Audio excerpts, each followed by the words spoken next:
Have you ever used the word boycott? Maybe you've boycotted a company for its policies, or a product because you didn't like it.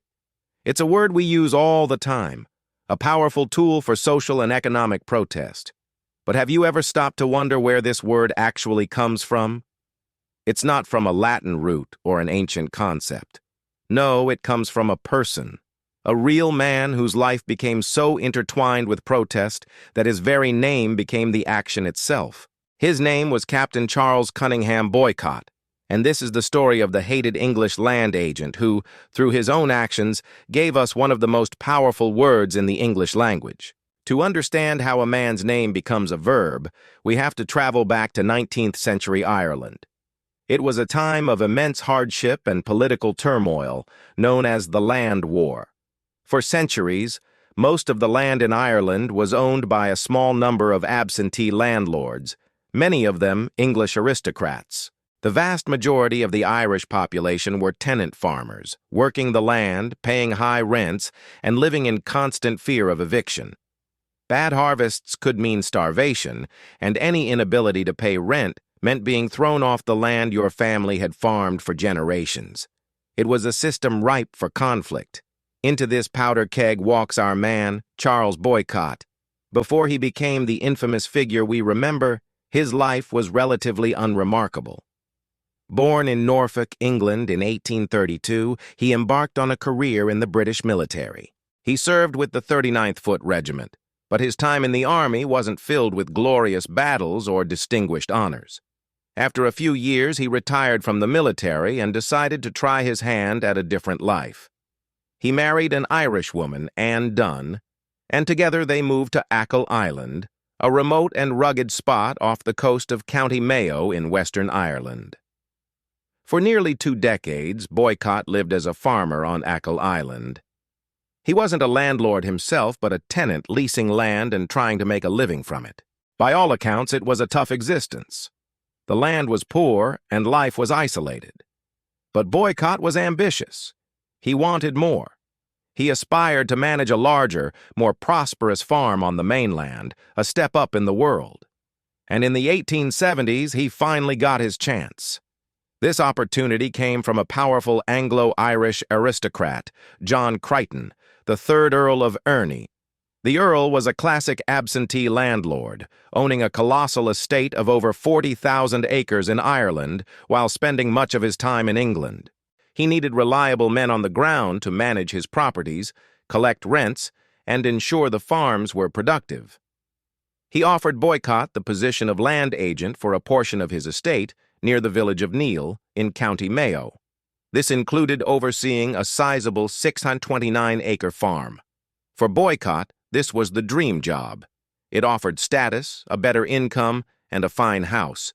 But this dream job would soon turn into a living nightmare and place him at the epicenter of a national struggle. As a land agent, Boycott's job was simple: enforce the Earl's will. This meant collecting rents from the tenant farmers who worked the land. The problem was, 1880 was a disastrous year. A series of poor harvests had left the tenants destitute. They had no money, and their families were facing starvation. They simply couldn't pay the high rents demanded by the Earl. Seeing their desperation, the tenants banded together and approached Boycott. They didn't refuse to pay entirely. They asked for a reasonable reduction in their rent, a 25% discount to help them survive the crisis. It was a plea for mercy. Boycott, however, saw it differently. He was an employee of the Earl, and his duty was to collect the full amount. He was a stern, unyielding man, a former military captain who believed in rules and authority. He saw the tenant's request not as a desperate plea, but as a challenge to his authority and the landlord's rights. He flatly refused their request for a rent reduction. Not only did he refuse, but he also went a step further and started the process of evicting 11 tenants from their homes for non-payment. This act was the spark that lit the fuse. At this exact time, a new form of protest was being championed by the Irish Land League, a political organization fighting for the rights of tenant farmers. The League's leader, Charles Stewart Parnell, had recently given a speech where he proposed a new, nonviolent strategy.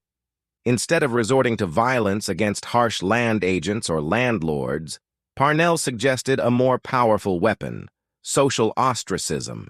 He advised the people that when they came across such a man, they should shun him upon the roadside. You must shun him in the streets of the town. You must shun him in the shop. You must shun him in the fair green and in the marketplace, and even in the house of worship, by leaving him alone, by putting him into a moral coventry. The tenants of the Earl of Erne decided to put Parnell's strategy into action, with Captain Boycott as their first target. The campaign against him was immediate and total. It was as if he had become invisible. Farmhands refused to work his fields. Stable boys wouldn't tend his horses. The local blacksmith wouldn't shoe them. The postman stopped delivering his mail. The laundress wouldn't wash his clothes.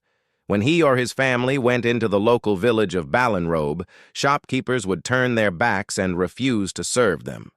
He was completely and utterly isolated. He had land, a fine house, and crops in the field, but he was powerless. He couldn't harvest his crops, he couldn't buy food, he couldn't even receive a letter. The community had collectively withdrawn all cooperation. He was a pariah.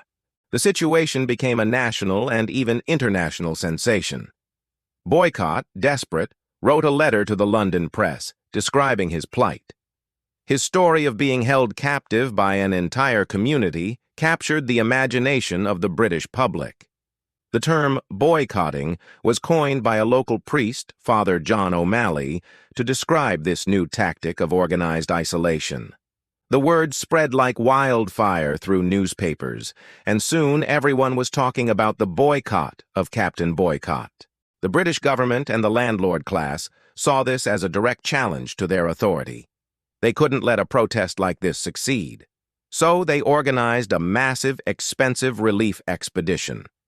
50 volunteer workers from the north of Ireland, known as the Boycott Relief Expedition, were sent to harvest his crops, but they couldn't travel alone. They had to be escorted by nearly 1,000 soldiers and police officers marching through County Mayo to protect them from the silent, watching crowds of local people. Although his crops were eventually harvested, Boycott's life in Ireland was over. He couldn't withstand the silent, relentless pressure. The isolation had broken him. Within a month, in December 1880, he and his family fled Ireland under the cover of darkness, escorted by armed cavalry. He never returned to live there. He had lost the battle. He became a symbol, not of authority and power, but of the defeat of a landlord's agent by the collective will of the people. Charles Boycott lived out the rest of his life in England, a man whose name was now known throughout the English-speaking world, but not for the reasons he would have wanted. He died in 1897, but his name achieved a strange kind of immortality.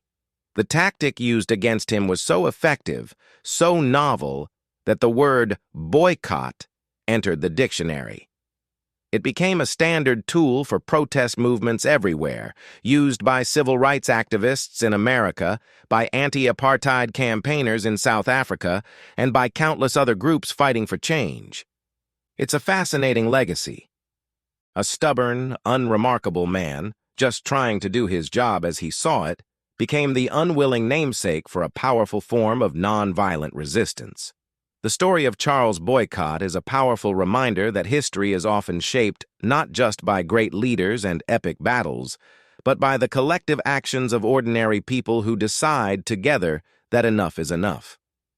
The next time you hear or use the word boycott, remember the story of the man behind the name and the Irish tenant farmers who, through their unity and resolve, turned one man's name into a global symbol of protest. Thanks so much for watching.